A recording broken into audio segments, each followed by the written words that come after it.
Comme annoncé avant la pause, on a avec nous, en direct de Washington, Stanley Lucas. Alors, Georges, vous êtes avec nous. Et la première question que je voudrais poser à Stanley, la mission d'observation électorale de l'Union européenne a analysé le rapport de la Commission indépendante d'évaluation avant de conclure à une manipulation de la siève par des candidats malheureux. En tant qu'observateur, Stanley Lucas, avez-vous une objection par rapport à cette remarque de la Commission? Rebonjour Stanley. Bonjour Wendell. Bonjour aux 10,5 millions d'Haïtiens qui vivent en Haïti et aux 4,5 millions d'Haïtiens qui vivent dans 32 pays dans la diaspora.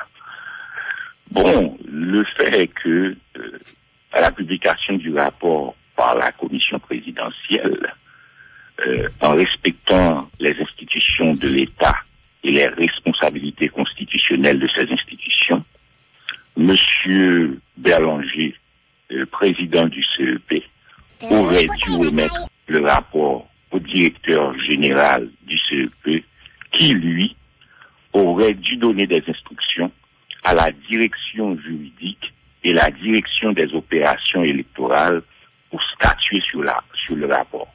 La direction juridique devrait faire, statuer sur la constitutionnalité de la commission. Est-ce que cette commission présidentielle ne faisait pas le travail constitutionnel du CEP, et 2, sur l'interprétation du décret électoral par cette commission. Tandis que le travail technique aurait dû être fait par la direction des opérations électorales. Ce travail n'a pas été fait. Donc la décision de M. Berlanger d'accepter le rapport tel quel est une décision politique qui ne correspond pas à la responsabilité constitutionnelle du CEP, qui est une institution technique. Et c'est pourquoi le calendrier qu'il a publié, à cause du temps et du mode de calendrier, ressemble à un calendrier d'instabilité politique, puisque ce calendrier fait durer le provisoire, qui est malsain pour la République d'Haïti. Donc, la mission d'observation de l'Union européenne n'a fait que constater les faiblesses factuelles, les faiblesses légales, la méthodologie, les concepts et même les faiblesses juridiques du rapport de la commission présidentielle, qui est pratiquement une supercherie. En général, lorsque les présidents mettent en place une commission présidentielle, qu'il s'agisse d'Obama ou Prévert, c'est pour appuyer leur volonté. Donc le CEP a failli à sa mission constitutionnelle d'être une institution technique et non politique. Et c'est ça, le rapport pratiquement de l'Union européenne. Et c'est dommage aussi que les partis politiques, à part la paix et à part le PHTK, les partis politiques n'ont pas sorti un rapport technique d'évaluation du travail fait par les 5 membres de la commission présidentielle de Prévert. C'est dommage pour la démocratie. Mais parlant du calendrier électoral, Stanley Lucas, on voit que des candidats, 2 tout au moins, s'y sont déjà conformés.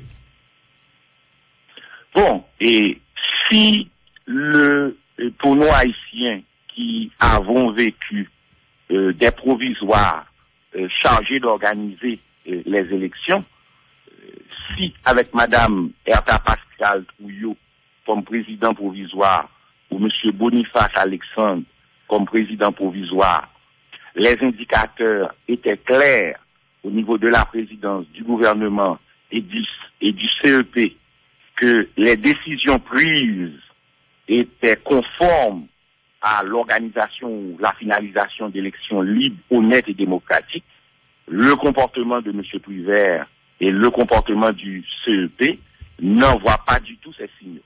Le comportement de M. Prévert ne ressemble pas du tout, en tant que président provisoire, au comportement de Mme Trouillot et au comportement de Boniface Alexandre.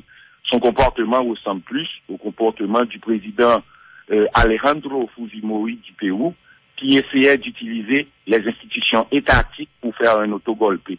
L'autogolpe, c'est un coup d'État réalisé par un président de la République en se servant des institutions de la République. Dans le cas de M. Prévert, c'est la commission présidentielle de vérification, c'est la justice comme un outil politique, c'est un arrêté pour modifier le décret électoral sans un vote du Parlement.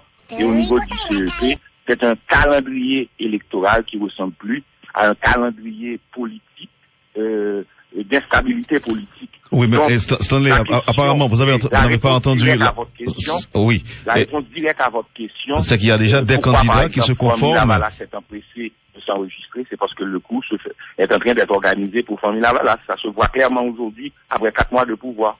À votre avis, c'est ça l'enjeu aujourd'hui, organiser les élections pour Famille Lavalas? Oui, et si le 14 février, le 14 mars, le 14 avril et le 14 mai, on n'avait pas encore les indicateurs et les évidences, aujourd'hui, à la veille du 14 juin, il est clair que les décisions politiques prises et l'empressement de Maryse Narcisse de s'enregistrer, c'est que le coup d'État de Privert va en direction de Famille Lavalas. Les indicateurs sont clairs, on ne peut pas se tromper. C'est comme quand on va chez le médecin, si vous avez de la grippe, vous avez de la fièvre, vos yeux sont rouges, le médecin peut déjà déterminer qu'est-ce que vous avez. Donc c'est un peu ça dans la politique. Avec les indicateurs disponibles, on voit clairement que et les efforts d'affaiblissement du PHTK, les efforts d'affaiblissement de Petite Dessalines et de la paix, c'est pour Madame Narcisse.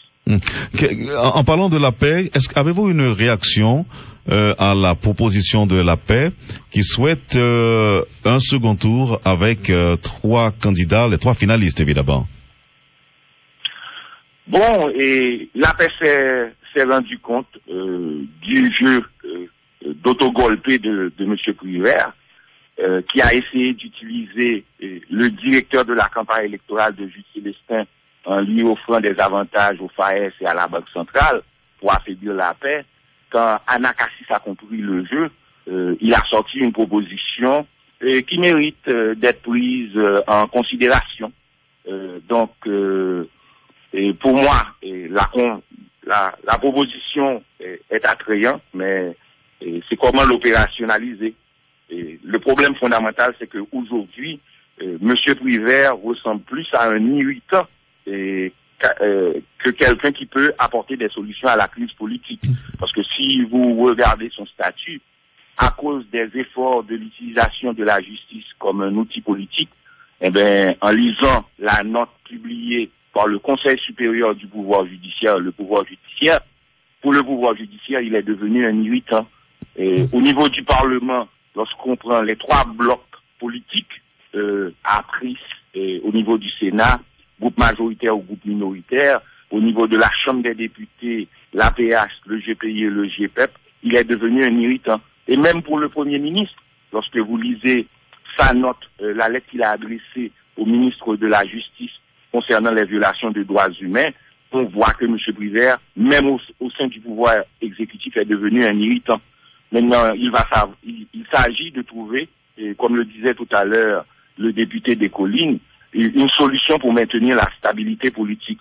Donc, comme l'État ne s'arrête jamais, l'État fonctionne toujours, donc s'il n'arrive pas à obtenir sa prolongation de mandat au Parlement, donc on aura peut-être la solution du 7 février au départ de Martelly, où le Premier ministre et le Conseil des ministres assument le pouvoir exécutif jusqu'à ce que le Parlement décide de trouver une solution finale.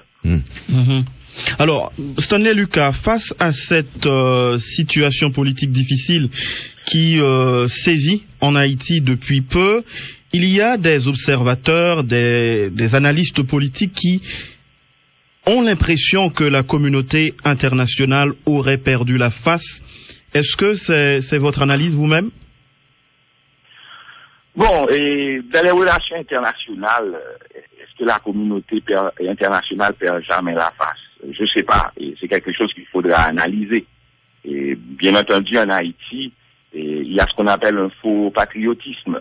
Les gens qui ont ouvert la porte de l'influence internationale à partir de 92-94 avec l'embargo économique et le débarquement de 22 000 soldats, et ces gens aussi qui nous ont donné à partir de 95 17 000 soldats des Nations Unies, ils font semblant de nation. Il y a un faux semblant de nationalisme, le nationalisme vide.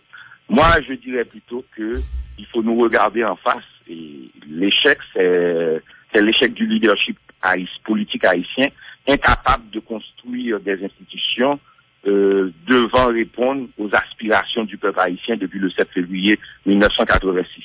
Et comment se fait-il que, après 29 ans d'élections dans ce pays, avec 22 conseils électoraux provisoires, 450 millions de dollars américains dépensés, nous ne pouvons pas mettre en place un système électoral fiable. Donc, pour moi, le problème est d'abord un problème national. Est-ce que nous avons un leadership politique capable de construire les institutions qui pourront répondre aux aspirations du peuple haïtien et ses besoins de démocratie et de développement économique? Donc, pour moi, la communauté internationale, elle a agi en fonction du leadership politique national. Pourquoi elle ne le fait pas à Saint-Domingue? Pourquoi elle ne le fait pas à la Jamaïque? Donc, il faut nous regarder en face finalement. Merci Stanley, c'était un plaisir de vous avoir ce matin. Tout le plaisir était pour moi. Voilà, Stanley Lucas qui nous parlait en direct de Washington et qui analysait la situation politique.